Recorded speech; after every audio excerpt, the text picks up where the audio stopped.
It looks like I'm live. Okay. Let's share my screen.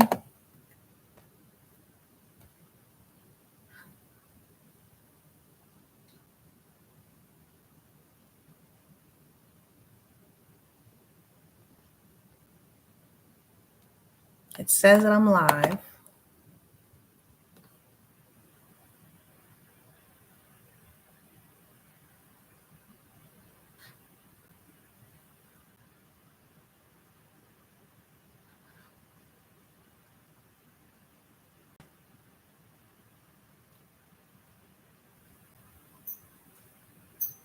So I'll edit if I need to. So today is actually day 1 of a 5-day workshop.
Let me see. I don't know.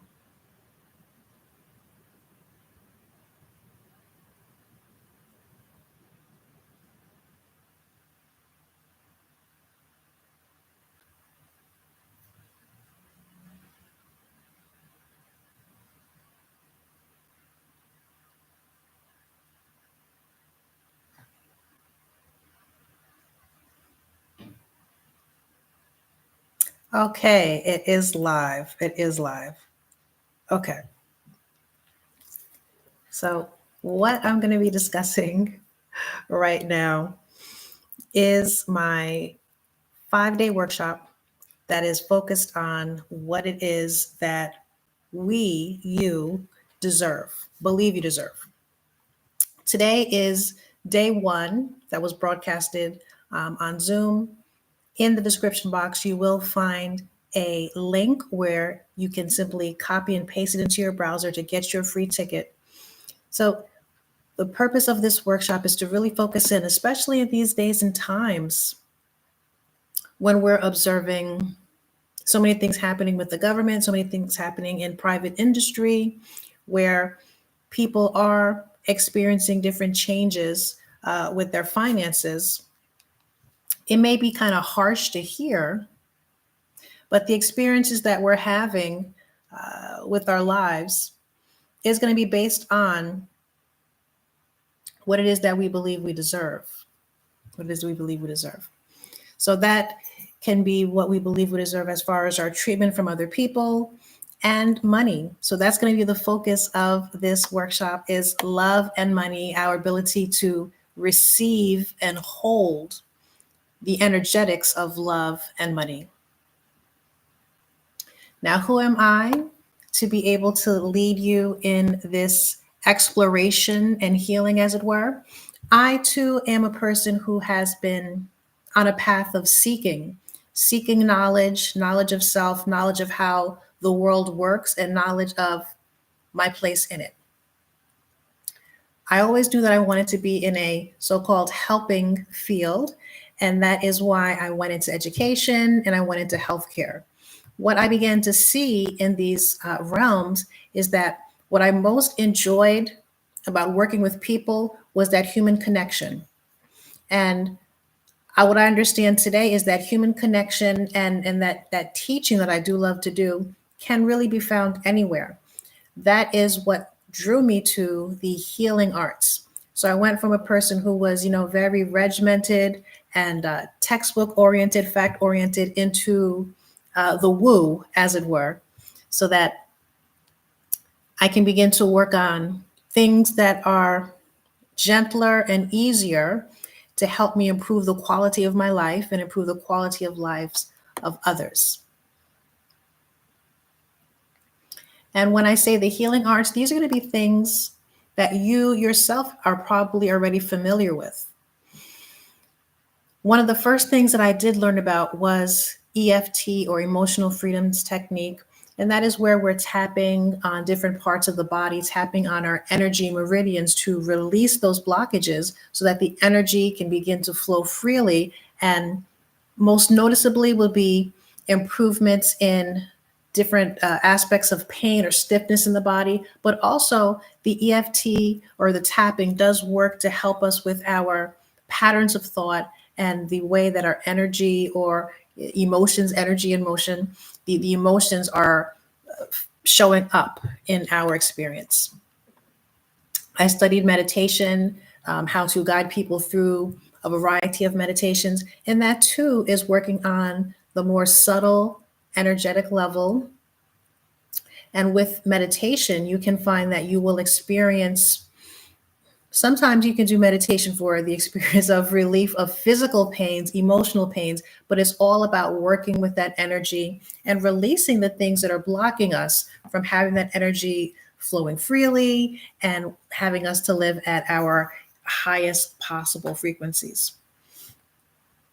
One of the things that I've really been into these last few years has, excuse the typo, has been the superconscious transformation. And that has to do with activating the field of information, the field that's all knowing, or whatever languaging you may have for that, but allowing that field to be the one or the thing that does come in to manage our emotions, to manage those thought patterns, to manage the energy around whatever's happening with us physically, emotionally, etherically, aurically. And then we have the Reiki, which again is part of that woo, but is also a science where we can use the energy, the wisdom of the Reiki to come in and help heal us for whatever is ailing us. Those are the practices that I have been studying. Those are going to be the practices that do appear as we're working through whatever those blockages are that are in the way of that love and money that would have drawn us here to the workshop. So again, this is day one. In lesson one, as it pertains to love and money, I'm going to ask you to listen with your subconscious mind, allow that to really seep in, but also your conscious mind, and see if you can see yourself, hear yourself in any of these examples pertaining to love and money. So as it pertains to love and money, just like anything else, we can only have what it is that we believe we're deserving of. An example of that would be how it is that we're able to elicit behaviors out of other people, be it positive or negative. Here on YouTube, there's a lot of talk about manifesting money, manifesting an SP. And in those types of practices, what's really being explored is what are the beliefs that we're holding? What is the energetics that we're holding that is having a direct impact on our 3D experience? When they say everyone is you pushed out, everything is you pushed out, what's going to show up that you can hold in your hand, that you can experience on the outside is going to really be dictated by what's happening internally. So you are actually the one who is in control. For all intents and purposes, you do have a wand that you can kind of wave around to begin to create the kind of life and experiences that you would like to have. We're going to dive a little bit deeper, but there's an internal thermostat. You might have heard mine just kick on now, but as it relates to our deservedness and our belief system, the thermostat, you go in, you set it to a particular degree, 78 degrees, 50 degrees, and when it's reached that setting, it's going to cut off and begin to maintain. If it goes above it, if it goes below, you're going to see that thermostat is kicked back on, and that's what's happening with us. How much love can you stand? How much money can you reasonably hold in your energetic field, but also manage the money, make the money grow, make appropriate decisions on how to spend that money? Whatever is happening internally is going to dictate your behaviors, your thought patterning around what is there. So that if the thermostat is set at a low level, the relationships can't work. The amount of money that's coming in can't be what your mind is telling you is enough, or what your subconscious mind is saying is actually too much. So we're going to begin to look at how those thermostats are set, because it's having a very real, very direct impact on what is showing up in the 3D experience.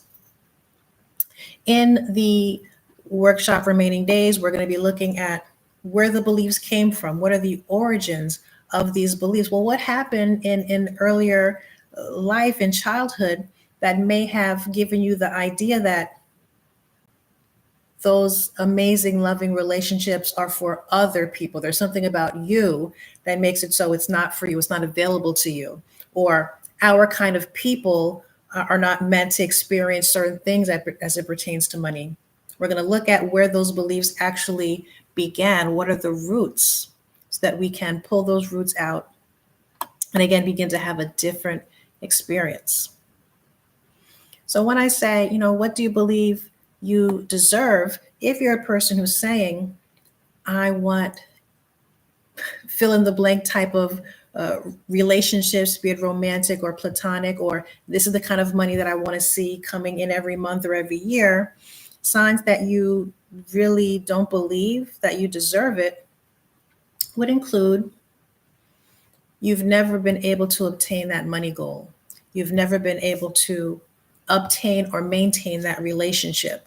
That goes back to that thermostat. Something is going on that is raising an alarm that says this is not safe for me. When it comes to that thermostat, is another way to say it is, what level of safety can you enjoy, so that you begin to sabotage, or again, because the world is holding up a mirror for us, you're drawing in people to do things, to say things that go against what it is that you're saying out of your own mouth. This is what I think I deserve. No, what's showing up in the outside world, that's what you actually believe you deserve. So you've created it, you've built it, but then you've lost it. You've got into the relationship, you're in that honeymoon phase, everything is working out beautifully. All of a sudden, these behaviors come out, either from the other person, or you find yourself doing things to regulate that temperature to come back to what feels safe for you. You achieve the goal but lose it. Again, that's the self-sabotage, and where it appears that other people are sabotaging you. Remember, earlier we said, well, there are things that are happening based on our own belief system, on our energetics, that's actually drawing people to us, drawing behaviors out of people. So everything really, it sounds like it's a tremendous amount of responsibility, but it's also a tremendous amount of freedom. It's a tremendous amount of freedom to know that we get to decide. We get to decide. So if you are someone who comes across this messaging via social media, know that we are in resonance, know that this is for you. I'm going to ask you, well, what else have you tried? If you too are a seeker, maybe you were the kind of person who was using EFT tapping, you were tapping your life away, and nothing seemed to work. In business, you got that business coach, you took that business course, you made those investments, you did the things that you see other people found success with, but they clearly have a different thermostat. They clearly have different belief systems. And that's really what was underlying the experience of, I tried this and it just didn't work. What have you tried that didn't work? So it's a lot of information that's been presented as it pertains to getting an idea of that disconnection between what it is that you say you're wanting versus what it is that you must believe you deserve based on what's showing up. And I gave you a couple of examples of how to see yourself. Well, I've kind of tried and I failed in the areas of relationship, in the areas of money. These are things to really begin to bring to your conscious mind, bring into your awareness so that you can bring it into these next 4 days so that you can begin to see some shifting in your 3D experience, some shifting in your life. So what to expect with this workshop? We're going to be taking a deeper look into the more common origins of a belief that would be in line with a feeling and a belief of not deserving. We're going to get clarity on what it is that you actually want, because believe it or not, sometimes we think that we want things related to money, things related to relationships. I believe the number might be in the high 100s, but certainly less than $250,000 as far as how much money do we actually need to be able to just be happy? The average person, because people can be poor. You look at other countries, people are definitely able to be, very, very poor, but still be happy. But for the West, there is a number that says when we get to this number, everything else is just excess. So that we can be conditioned to think the key to my happiness would be this type of relationship. The key to my happiness would be to make this amount of money. So what we're going to be doing here is really getting some clarity on what is beautiful and right for you. And then creating a true goal simply meaning what is it that you would actually love? In the absence of outside interference, influence, what would I love? We're going to be creating this goal, giving ourselves this target to begin to move towards. And again, as I mentioned and showed, there are going to be different healing modalities, healing activities that we're doing to begin to soften those blocks, remove those blocks. And then finally, because I know that there are people who do get triggered when they hear an offer is being made, I will be making an offer. I will be offering you experiences to show you what is possible for you when you match up with a coach or someone to kind of hold your hand and lead you through things. And then I'm going to be making an offer, and the offer would be to work with me privately or in the group setting. And again, moving towards that target that is your goal. What's the next step for you? What is it that you would love to create? If you feel like the things that you're hearing now are really resonating with you, go ahead and find your way to Calendly and schedule your complimentary consultation. Some people just know right away. But again, throughout this workshop, I will be making an offer to come through and work with me. So now that does conclude this presentation and day one, where we're going to be moving into this really active, really beautiful workshop where we're focused in on the love and the money. Again, in the description box, you will see information where you can join me live on Zoom. I will be coming to the other social media platforms throughout the next several days for updates, and we're just going to kind of play it by ear. You can see I was having some issues with the technology, so we'll see how the rest of the week develops. Feel free to leave a comment, give the video a like, subscribe to the channel if this is your first time seeing me. Until next time, bye-bye.